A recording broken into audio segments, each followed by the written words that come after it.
capítulo 5, versículo 3. Bienaventurados los pobres en espíritu, pues de ellos es el reino de los cielos. Bienaventurados los que lloran, pues ellos serán consolados. Bienaventurados los humildes, pues ellos heredarán la tierra. Bienaventurados los que tienen hambre y sed de justicia, pues ellos serán saciados. Bienaventurados los misericordiosos, pues ellos recibirán misericordia. Bienaventurados los de limpio corazón, pues ellos verán a Dios. Bienaventurados los que procuran la paz, pues ellos serán llamados hijos de Dios. Bienaventurados aquellos que han sido perseguidos por causa de la justicia, pues de ellos es el reino de los cielos. Bienaventurados serán cuando los insulten y persigan y digan todo género de mal contra ustedes falsamente por causa de mí. Regocíjense y alégrense, porque la recompensa de ustedes en los cielos es grande, porque así persiguieron a los profetas que fueron antes que ustedes. Ustedes son la sal de la tierra, pero si la sal se ha vuelto insípida, ¿con qué será salada otra vez? Ya no sirve para nada sino para ser echada afuera y pisoteada por los hombres. Ustedes son la luz del mundo. Una ciudad situada sobre un monte no se puede ocultar, ni se enciende una lámpara y se pone debajo de una vasija, sino sobre el candelero y alumbra a todos los que están en la casa. Así brilla la luz de ustedes delante de los hombres, para que vean sus buenas acciones y glorifiquen a su Padre que está en los cielos. Vuelvo a leer del versículo 13. Ustedes son la sal de la tierra, pero si la sal se ha vuelto insípida, ¿con qué se hará salada otra vez? Ya no sirve para nada sino para ser echada afuera y pisoteada por los hombres. Ustedes son la luz del mundo. Una ciudad situada sobre un monte no se puede ocultar, ni se enciende una lámpara y se pone debajo de una vasija, sino sobre el candelero y alumbra a todos los que están en la casa. Así brilla la luz de ustedes delante de los hombres, para que vean sus buenas acciones y glorifiquen a su Padre que está en los cielos. Entonces, hoy continuamos con el Sermón del Monte, en la serie del Sermón del Monte. Hemos terminado las bienaventuranzas, pero continuamos con este pasaje para tratar de interpretarlo o de presentarlo de una manera expositiva. Yo creo que llegaremos hasta el versículo 16 y pasaremos a algún otro tema por un tiempo y después volveremos a meditar en el Evangelio de Mateo. Pero bueno, para empezar quiero decirles algo con lo que yo batallaba cuando era pequeño, era cuando se hacían esas cascaritas en las calles en donde hacían dos filas y decían ahora, ponían un capitán y decían ahora tú escoge. Algo de lo que yo personalmente adolecía era cuando veía que escogían a uno y a otro y a otro y a otro y pues simplemente a mí no me escogían, me dejaban hasta el final. Entonces yo era de aquellos que siempre eran como la última opción después del sorteo para formar los equipos. Después yo la verdad he de reconocer que pues si yo fuera el capitán hubiera hecho lo mismo, porque actualmente sigo siendo muy malo para el fútbol, tengo un mal tino y simplemente no se me da el jugar al fútbol.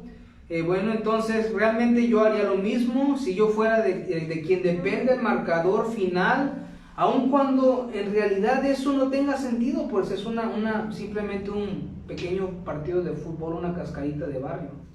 Pero ser escogido para desarrollar algo en lo que verdaderamente deseamos participar, nosotros es algo que sin excepción todos los que estamos aquí queremos experimentar. Vuelvo a decir, ser escogidos para desarrollar algo en lo que verdaderamente nosotros deseamos participar es algo que todos sin excepción quisiéramos experimentar.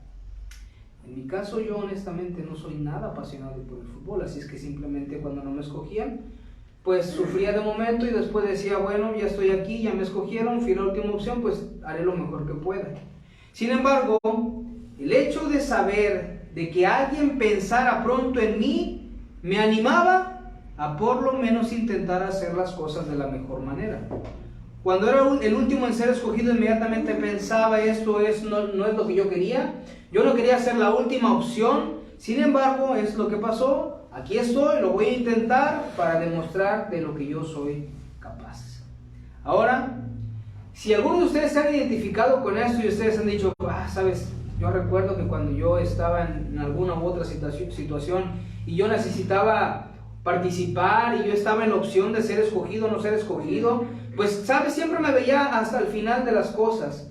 O quizás ustedes dicen, bueno, yo me identifico porque, o me siento identificado con esto, porque toda mi vida he tratado de agradar a las personas, a mi padre, a mi madre, a mi esposa, a mis hijos, a mis amigos. Siempre he tenido una vida en donde yo trato de agradar a las personas.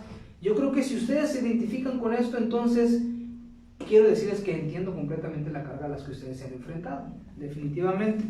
Tú puedes haber estado intentando toda tu vida agradar a alguien, vuelvo a decir, pueden ser tus padres, tu esposo, tu esposa, amigos, o incluso tú te estás esforzando por querer agradar a alguien con quien tú mantienes una relación, independientemente de qué tipo de relación sea.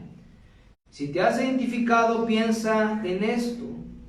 Piensa en el texto, en que el texto que meditaremos hoy, en Mateo capítulo 5, versículos del 13 al 16, Jesús te ha escogido, para participar aún antes de que tú te pusieras en las filas, levantando la mano para decir, aquí estoy, escójanme. Quiero que pienses en que se te ha encomendado la participación de ejercer la influencia del reino en el mundo. Y esto es por boca del mismo Jesús.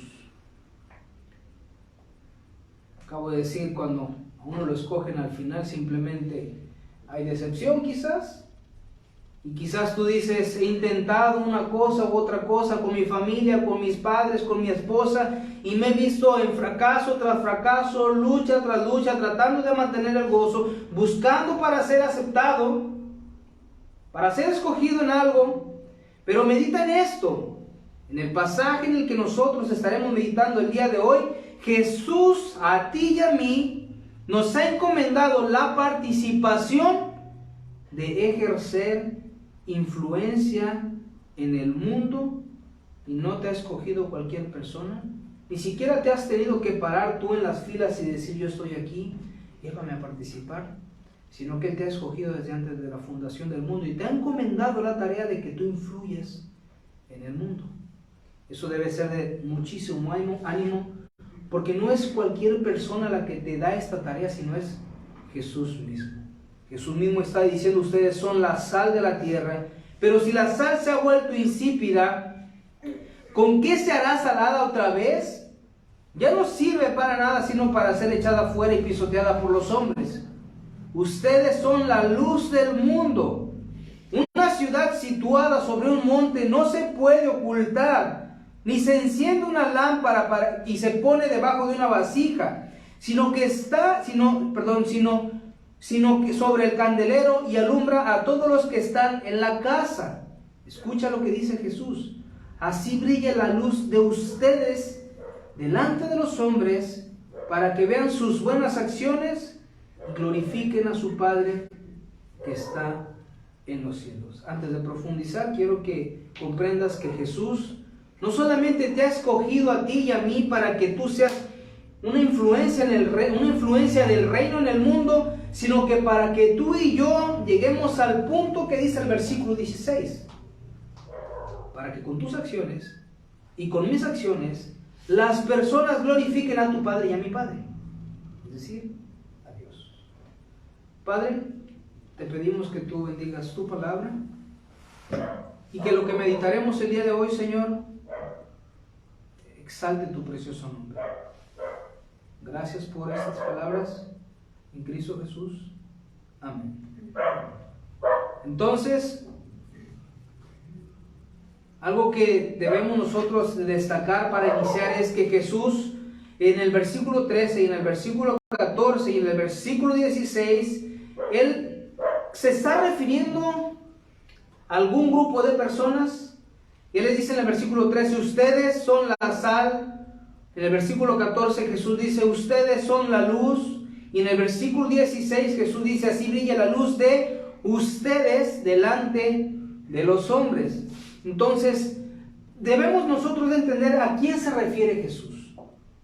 por el contexto en el que nosotros hemos estado meditando en el Sermón del Monte, en las bienaventuranzas, nosotros entendemos que hay un grupo de personas que escuchan las enseñanzas de Jesús. Entre esas enseñanzas de Jesús hay personas que son sus discípulos y hay algunos otros que simplemente están por curiosidad nada más.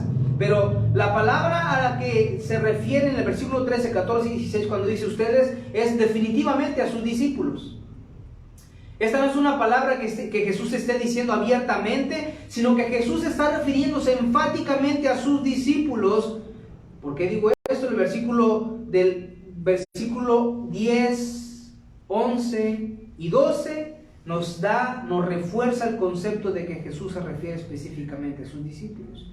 La pregunta es, ¿quiénes son aquellos que son perseguidos? ¿Quiénes son aquellos que tienen que sufrir a causa de la justicia? ¿Quiénes son aquellos que tienen que sufrir porque anuncian las buenas nuevas? ¿A quién es a quien Jesús le dice regocíjense y alégrense porque la recompensa de ustedes en los cielos es grande? Definitivamente es a sus discípulos. Entonces, esta palabra de Jesús, si tú eres discípulo de Cristo, si tú has creído en el Señor Jesucristo como el Señor y Salvador de tu vida, y verdaderamente tú eres un seguidor genuino de Cristo, esta palabra es para ti.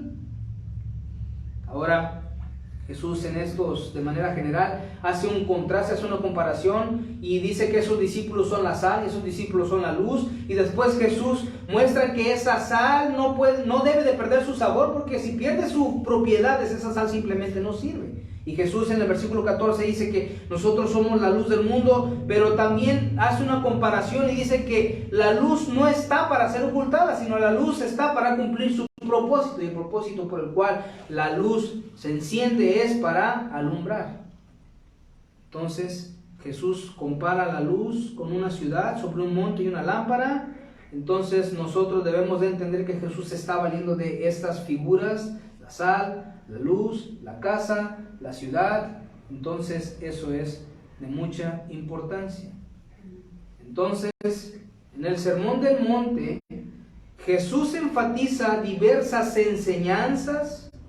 A lo largo del sermón se ven contrastes entre los discípulos y los no discípulos. Las enseñanzas del Sermón del Monte son diversas, y conforme nosotros vayamos avanzando en el Sermón del Monte, vamos a ver que Jesús habla acerca del odio, del divorcio, del adulterio, de las enemistades. Jesús habla también de la oración, las ofrendas, el ayuno. Jesús habla de infinidad de cosas en el Sermón del Monte.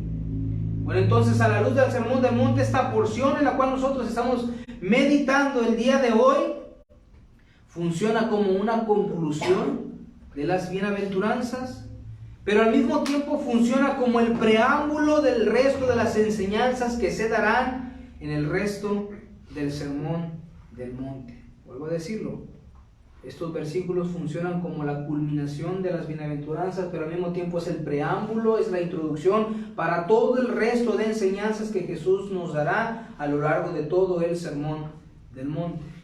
Entonces, el día de hoy no tengo la intención en realidad de definir tan detalladamente lo que dicen estos pasajes. Simplemente quiero que nos concentremos en dos verdades que vamos a extraer de ahí. La primera es que a través de la enseñanza de Jesús, al decirnos que somos la sal y la luz del mundo, nosotros vemos que Jesús nos hace un llamado a guiar a los incrédulos a Cristo. Y el segundo punto es que este también es un llamado a no vivir alejados del mundo. No vivir alejados del mundo. Nosotros hemos hablado ya de las persecuciones, hemos hablado de aquellas situaciones que el cristiano tendrá que enfrentar por hablar el verdadero evangelio. Esto es inevitable en nuestras vidas.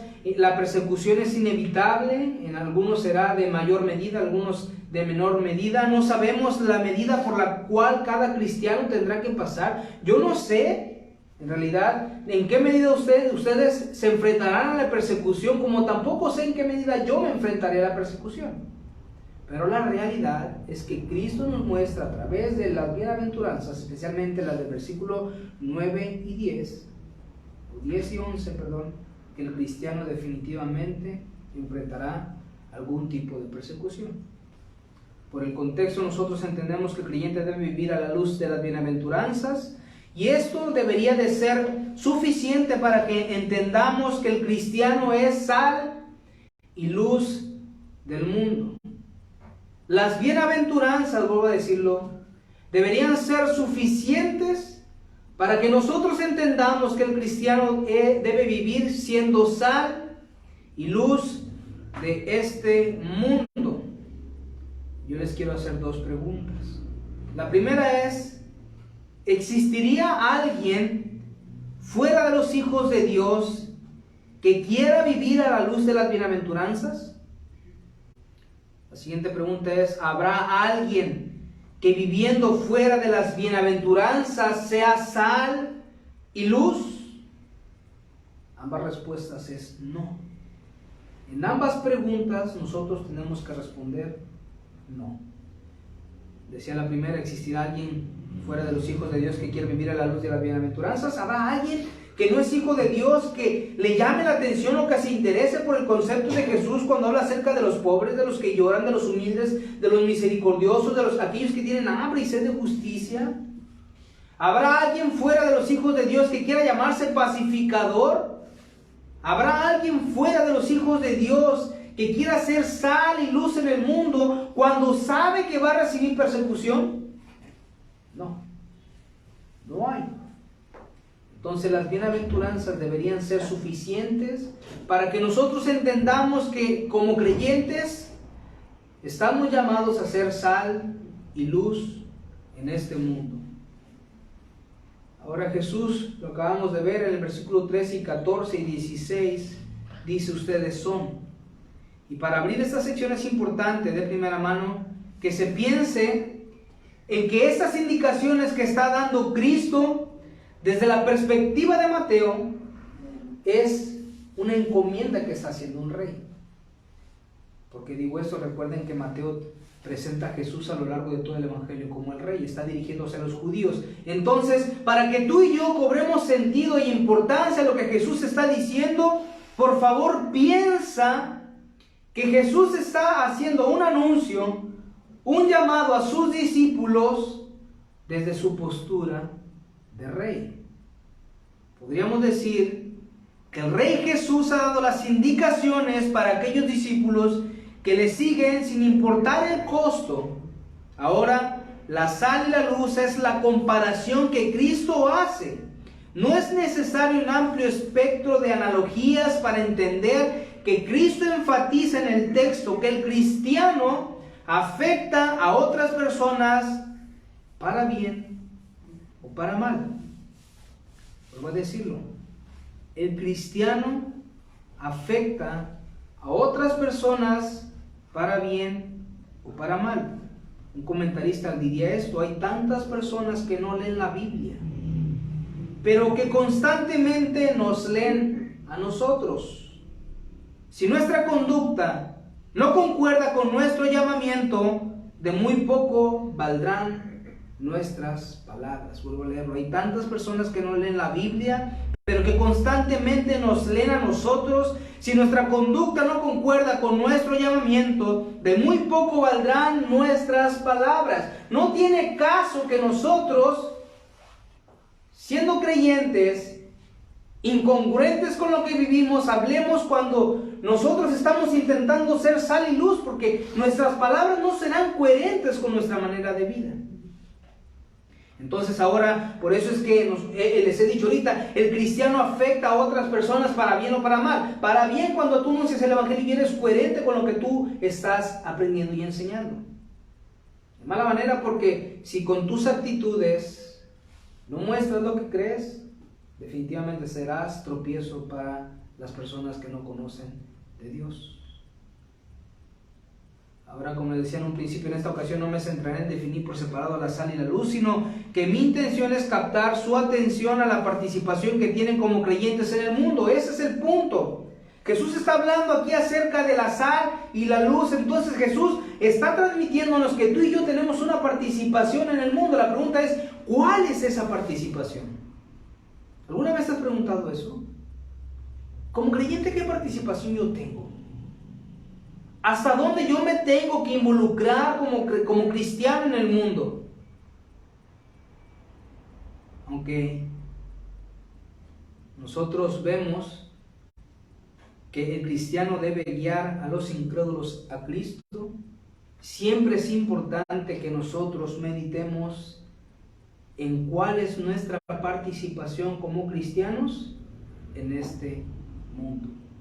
Ahora Jesús dice en el versículo 13, ustedes son la sal de la tierra. En el versículo 14 dice, ustedes son la luz del mundo. En ambos pasajes Él está haciendo referencia a la tierra. Tenemos una participación y un involucramiento en la tierra. Aunque describir la sal nos podría llevar cierto tiempo, o nos podría llevar mucho tiempo comprender las características físicas que vemos en ella. Ahora, yo solamente te pido y te anticipo que no pienses en la sal como la sal refinada que tú tienes en tu mesa. Jesús no está hablando de esa sal. Esa es una sal ya procesada, es una sal ya manipulada. Pero lo que Jesús está tratando de decir cuando habla acerca de la sal, es una sal que verdaderamente tiene valor. En muchas sociedades antiguas, vean lo que dice un comentarista, en muchas sociedades antiguas la sal se usaba como una señal de amistad. Que dos personas compartieran sal indicaba una responsabilidad mutua de velar cada una por el bienestar de la otra. O sea, por eso digo, no piensen en la sal que ustedes tienen en su mesa. Esa sal la adquirimos ¿por qué? ¿20 pesos? ¿30 pesos? Una sal que no nos cuesta obtener, una sal de poco valor, una sal que ya ha sido procesada, una sal que tiene quizá conservadores y nosotros podemos tenerla por mucho tiempo. Sin embargo, como dice esta persona, en muchas sociedades antiguas la sal se usaba como una señal de amistad. Que dos personas compartieran sal indicaba una responsabilidad mutua de velar cada uno por el bienestar del otro. Las características de la sal que sugiere el contexto es la de actuar como un preservador.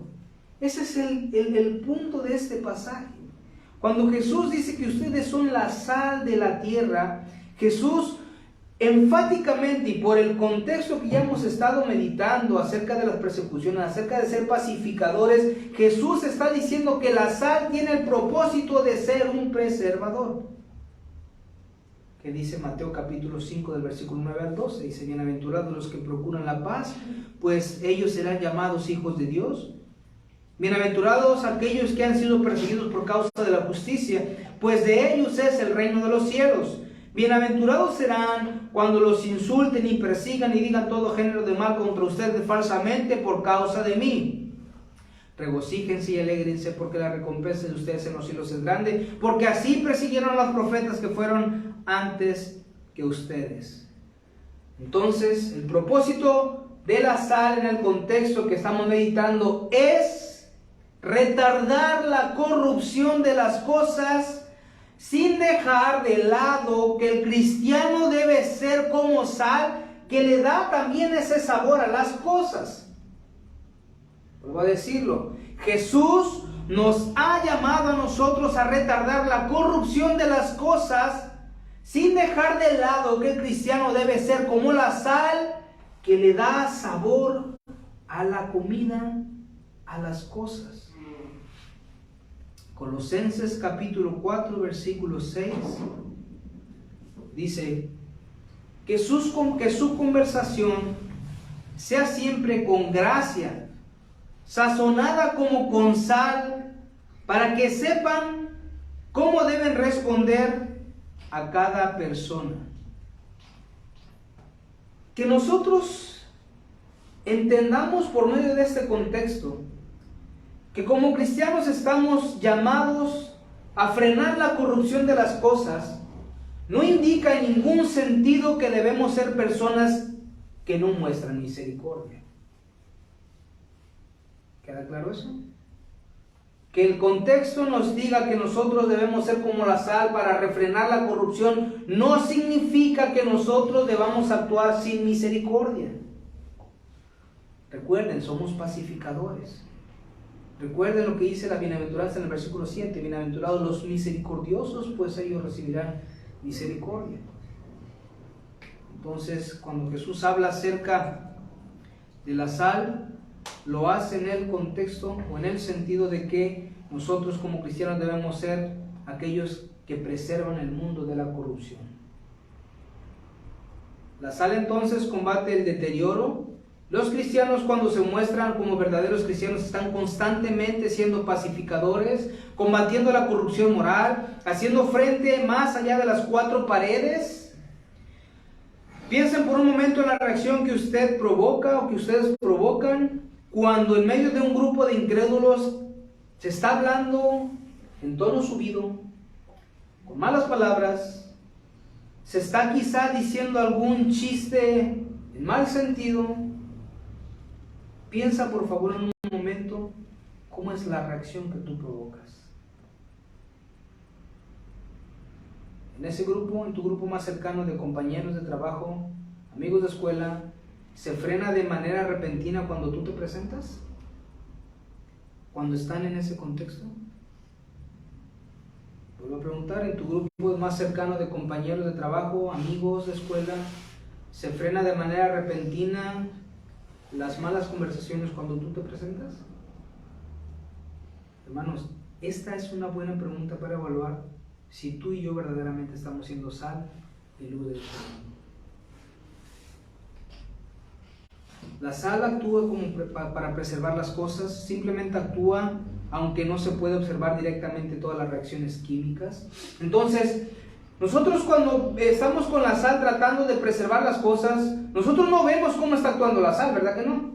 Simplemente vemos que la sal actúa, la sal está preservando, nosotros no entendemos esas reacciones químicas que se están llevando a cabo. Entonces, lo que nosotros vemos es que la sal en este contexto actúa de una manera oculta, de una manera que no nos damos cuenta, pero está trabajando, está actuando, está obrando. Así Jesús nos llama a nosotros a ser sal en este mundo, preservando al mundo de la corrupción, retardando la corrupción en el mundo, las cosas malas, la mala moralidad, las cosas que cada vez están en mayor decadencia. La luz, por el contrario, no es algo que pueda trabajar de una manera desapercibida. La luz, cuando es encendida, no puede ser ignorada por todos aquellos que son beneficiados por ellas. Ahora, a mí me llama demasiado la atención cómo Jesús está haciendo este contraste. Por un lado está diciendo, ustedes son la sal. Ustedes actúan preservando el mundo de una manera oculta. Vemos la labor de la sal de una manera negativa, es decir, nosotros no podemos observar cómo está actuando la sal, pero sí vemos cómo preserva las cosas, sí le da sabor a las cosas. Pero ahora Jesús nos dice a nosotros que también somos la luz del mundo. La luz no puede ocultarse, la luz no puede pasar desapercibida, la luz está para ser usada, la luz está para que todos y cada uno de nosotros que somos beneficiados por esa luz, veamos que está esa radiación, veamos nosotros que está activamente esa luz.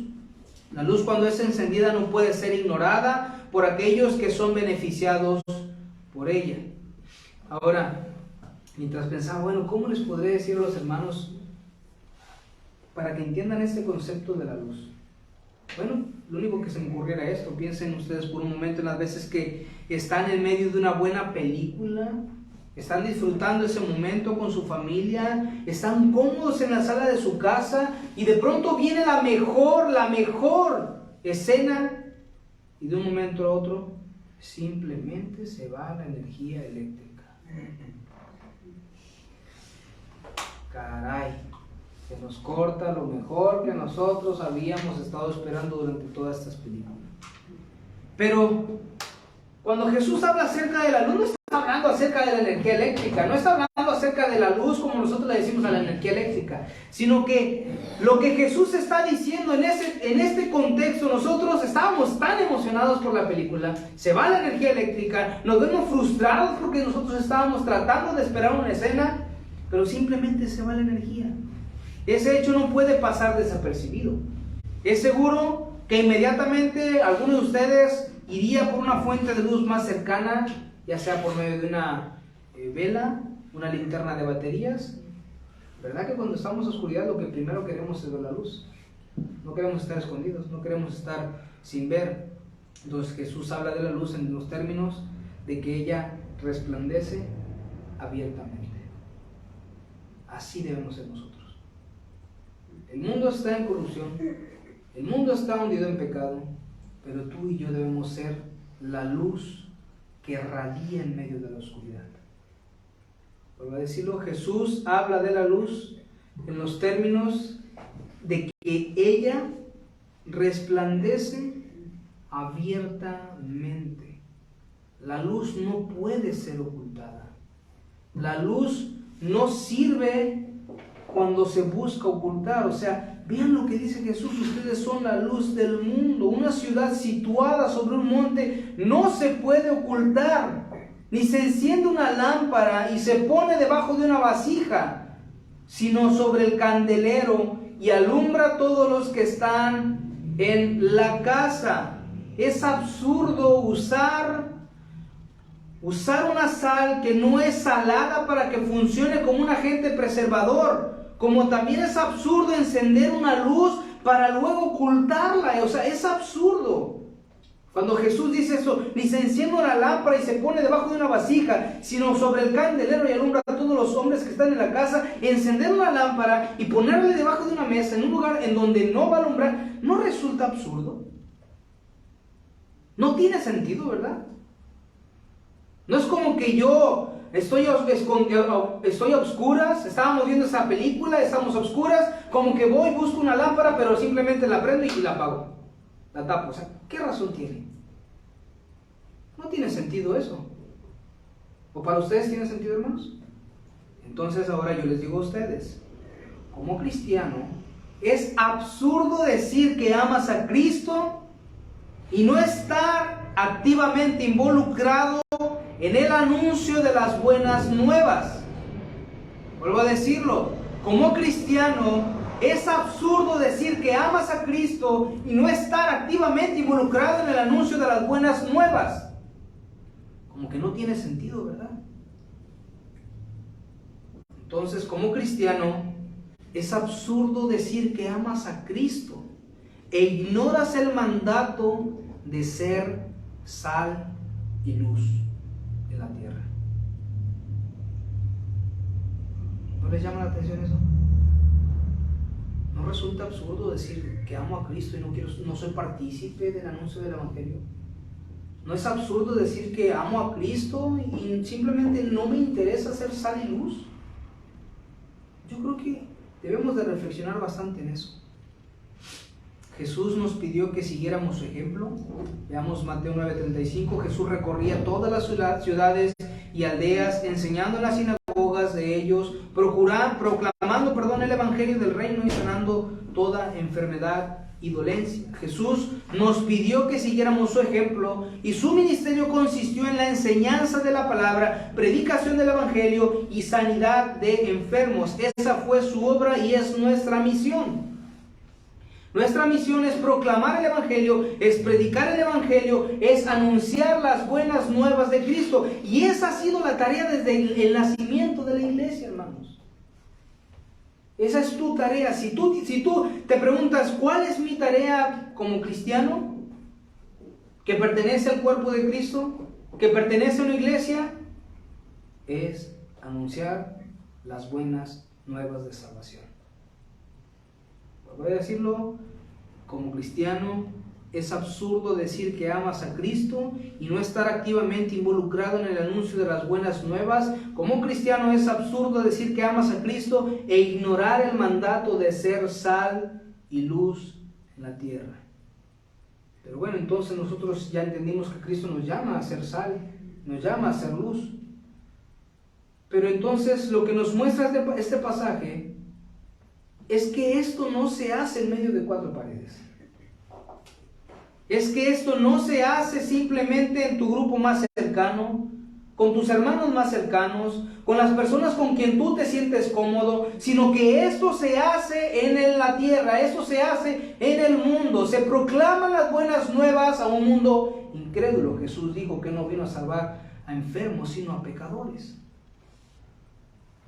Tu tarea y mi tarea no es tratar de evangelizar a hermanos que ya conocen de Cristo, sino que es anunciar el evangelio a las personas que no conocen a Dios. Entonces, por eso es que Cristo nos hace un llamado a no vivir alejados del mundo. Cristo nos hace un llamado a no vivir alejados del mundo. Jesús, en su oración sacerdotal en Juan 17, versículos del 15 al 16, habla sobre la influencia que el cristiano tiene sobre el mundo. Juan capítulo 15, versículo 16. Capítulo 17, versículos 15 y 16. Dice así: no te ruego que los saques del mundo, sino que los guardes del maligno. Ellos no son del mundo, como tampoco yo soy del mundo. Santifícalos en la verdad, tu palabra es verdad. Vean lo que dice el versículo 18. Tú me enviaste, como tú me enviaste al mundo, yo también los he enviado al mundo. ¿Notas cómo Jesús es claro y es enfático en esto? En el versículo 18, así yo los he enviado al mundo. El mandato de Jesús para los cristianos es influir en el mundo. Es influir en el mundo. Dios no nos llamó al aislamiento, sino a salir y proclamar las buenas nuevas de salvación. La luz no debe quedar oculta, la sal debe mezclarse con aquello a lo que se desea evitar la corrupción. Vuelvo a decir esto: Dios no nos ha llamado al aislamiento, sino a salir y proclamar las buenas nuevas de salvación. La luz no debe quedar oculta, como lo vimos ahorita. Es absurdo encender una lámpara y luego taparla. La sal debe mezclarse con aquello a lo que se desea evitar la corrupción. Y otro punto también es que Jesús no nos pidió una vida de monjes alejados del mundo. Jesús no nos está diciendo, no nos pide una vida de monjes alejados de todas las cosas, sino de hijos de Dios viviendo con humildad en un mundo en el que Él es sal y luz. Ahora, hermanos,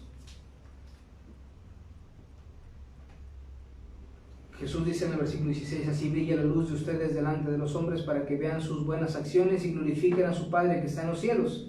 Pero entonces, ¿cómo es que nosotros hacemos brillar esa luz? El versículo 14 nos da la pauta, dice, ustedes son la luz del mundo. Y esta comparación que Jesús hace nos debe nosotros de llamar mucho la atención, porque Él dice, una ciudad situada sobre un monte no se puede ocultar, ni se enciende una lámpara y se pone debajo de una vasija, sino sobre el candelero y alumbra a todos los que están en la casa. La tarea que nosotros tenemos como iglesia es dar testimonio de Cristo, hacer avanzar su reino. No se debe confundir que haciendo pronunciamientos en asuntos políticos, sociales, económicos, se está haciendo sal y luz en el mundo. Aunque eso puede ser piadoso, en ocasiones hacer pronunciaciones con respecto a estos asuntos puede resultar beneficioso. Quiero que ustedes recuerden que la labor de la iglesia desde su nacimiento es proclamar el mensaje de salvación para todo aquel que se encuentra perdido. Romanos capítulo 1, versículo 16, dice Pablo que no se avergüenza del evangelio porque es poder de Dios para salvación. Y Romanos 6, 23, el apóstol Pablo también nos dice, porque la paga del pecado es muerte, pero la dádiva de Dios es vida eterna en Cristo Jesús, nuestro Señor. Y en Hechos capítulo 1, versículo 8, nosotros vemos cómo Jesús encomienda a los discípulos la tarea de anunciar el evangelio. Dice Hechos capítulo 1, versículo 8, pero recibirán poder cuando el Espíritu Santo venga sobre ustedes y serán mis testigos en Jerusalén, en toda Judea y Samaria y hasta los confines de la tierra.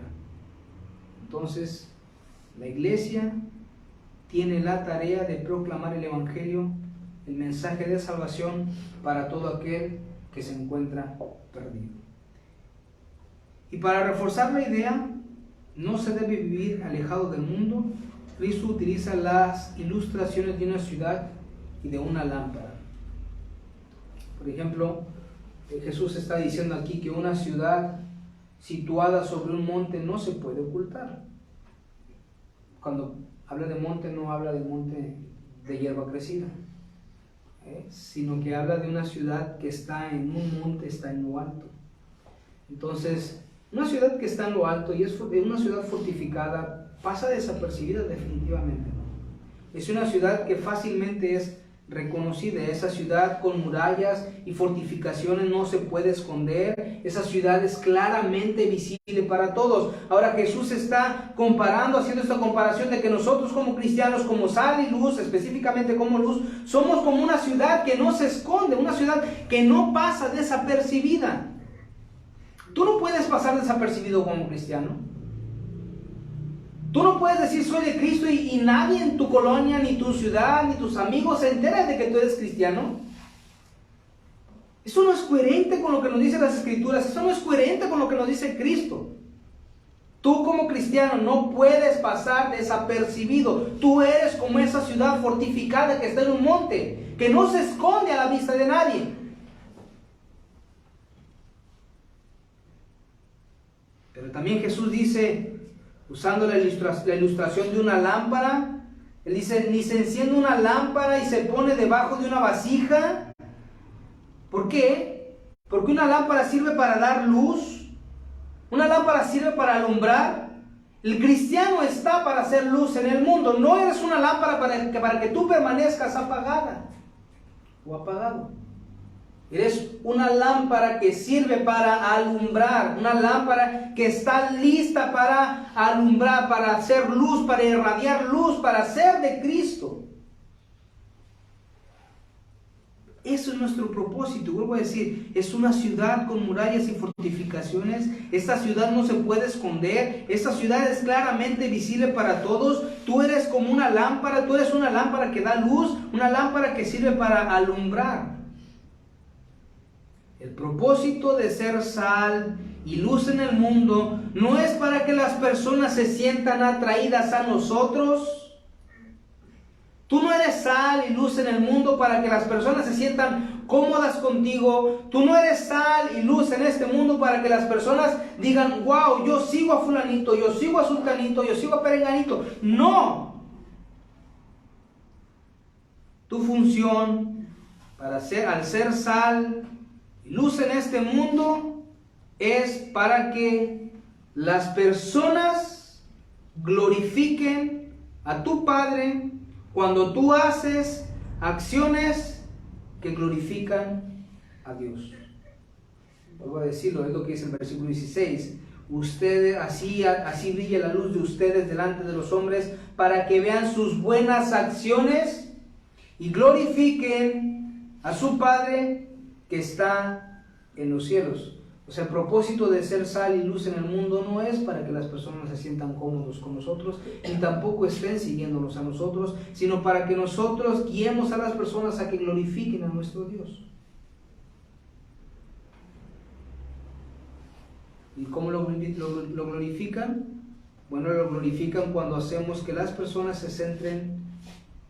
cuando nosotros hacemos que las personas se centren en nosotros por las buenas obras que hacemos, nosotros olvidamos que quien produce esas obras es Cristo en nosotros. Y bueno, ya para concluir, nosotros somos la sal de Dios para retardar la corrupción y su luz para dar a conocer su verdad. Lo que vimos en este contexto es de que una función es negativa, es decir, la sal tiene una función negativa, oculta, pero preserva. Pero la luz tiene una función positiva. Mientras una es silenciosa, mientras una está por nuestra conducta, por nuestra coherencia con lo que nosotros creemos, por nuestra coherencia con lo que nosotros proclamamos, mientras que la otra es activa, es verbal. por medio de la influencia directa del modo en que vivamos, retardamos la corrupción, y por la influencia directa que es la luz, por esa influencia directa es lo que nosotros decimos y manifestamos de que somos luz. Vuelvo a decirlo. Somos la sal de Dios para retardar la corrupción y su luz, para dar a conocer su verdad. Una función es negativa, la otra es positiva, una es silenciosa, la otra es verbal. Por medio de la influencia directa del modo en que vivamos, retardamos la corrupción, y por la influencia directa de lo que decimos, manifestamos luz. Entonces, mis hermanos, el punto del día de hoy es de que tú tienes una labor: ser sal y luz en este mundo. Tú debes denunciar el Evangelio de Cristo, debes ser pacificador. Debes estar consciente que en algún momento tú vas a ser pacificador, pero que en algún otro momento algunos otros que no crean en el Señor te van a declarar la guerra. Y tú pasarás persecución, en algún sentido. Sin embargo, lo que Cristo nos ha dicho el día de hoy es que tú y yo debemos ser sal y luz en el mundo, coherentes. Pero eso no se desarrolla de manera aislada, y tampoco dentro de esas cuatro paredes. Entonces mi ánimo el día de hoy es a que ustedes brillen, a que ustedes sean esa luz que alumbra, como esa ciudad fortificada que está a la vista de todos y que reconocen fácilmente y digan que ustedes son cristianos, y a través de sus buenas acciones glorifiquen a Dios. Vamos a orar. Padre, te damos gloria y honra, Señor. Bendito Dios, nosotros queremos simplemente decirte que nos enseñes, Dios, a cómo ser sal y luz. Bendito Dios, tú nos has dicho en tu palabra que nosotros somos la sal de la tierra, somos la luz del mundo. También de nosotros entendemos que si la sal se vuelve insípida, no hay nada, Dios, con lo que pueda volver a ser salada. Nosotros no queremos, Señor, ser como esa sal que no tiene función y que es echada afuera. No queremos ser, Señor, como esa sal que es pisoteada, que no tiene sentido, sino que queremos ser la sal que preserva, Señor. Queremos ser esa sal, Dios, que retrasa la corrupción que hay en el mundo. Enséñanos, Dios, a resistir a eso. Y Padre, gracias porque aun cuando nosotros no estuvimos delante de ti para ser enviados a esto, tú nos has escogido, Señor, para ser sal y luz. Al mismo tiempo, Dios, nosotros te queremos decir que nos enseñes, Dios, y que cambies nuestro carácter para que nosotros seamos esa luz del mundo, para que seamos como esa ciudad fortificada, Señor, que está a la vista de todos, que nosotros podamos dar evidencia y testimonio de quién es Cristo, que nosotros, Dios, podamos alumbrar en medio de un mundo caótico, en medio de la oscuridad, sabiendo, Dios, que tú tienes un perfecto control y un perfecto plan para nosotros. Amado Señor, te pido que tú nos perdones, Señor, porque seguramente en más de alguna ocasión nosotros hemos olvidado esta verdad. Pero también te pido, Señor, que tú nos ayudes a verdaderamente glorificarte, Señor, siendo sal y luz en el mundo. Padre, aunque en ocasiones ya hemos estado expuestos a esta palabra, es fácilmente olvidada por nosotros. Por favor, Señor, trae esta verdad, aún en la debilidad de la predicación. Trae esta verdad en nuestros corazones, Dios, porque queremos exaltar tu precioso nombre. Te damos gracias por tu palabra. Te pido, Dios, que mis hermanos y yo comprendamos lo que vimos el día de hoy, que estamos llamados a ser sal y luz en el mundo, anunciar el Evangelio de Cristo, anunciar la luz verdadera, que estamos llamados, Señor, también a no permanecer solo en cuatro paredes, sino que salgamos al mundo, Dios, a la tierra, a anunciarle tu gloria. Gracias, Dios, por este tiempo. Te damos a ti gloria y honra en Cristo Jesús. Nosotros oramos. Amén.